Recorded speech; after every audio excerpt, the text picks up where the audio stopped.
In the second semifinal game here at Meridian High School, Meridian does get the win, although it was definitely a nail-biter for a lot of the home Hawks fans. They get a 55-48 win in overtime against St. Teresa.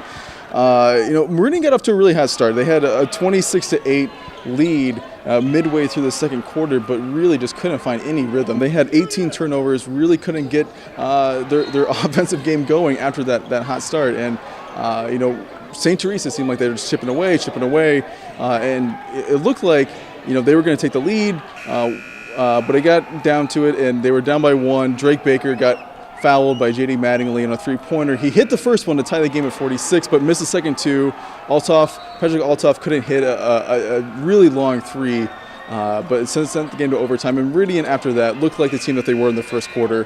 Had kind of all the control. They took the first minute and a half off the clock with a really long possession, and Judah Renfro got a nice basket inside to get that lead early, and they just kept it after that. They had quite a few free throws to get the win, and they'll move on to play Warrensburg in the championship game tomorrow night.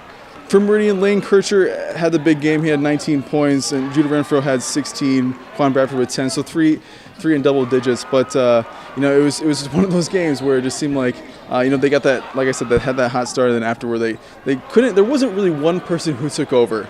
St. Teresa down by so much in the second quarter, looked like they were just out of it. They were kind of throwing up shots, and it seemed like after that, getting that 24-8 deficit.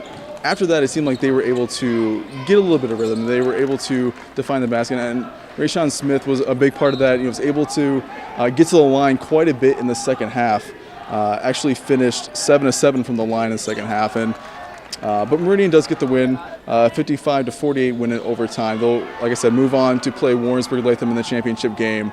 And make sure you check back at hrpreps.com for all the coverage of the Macon County tournament and everything else coming up with Christmas tournaments here in a couple weeks.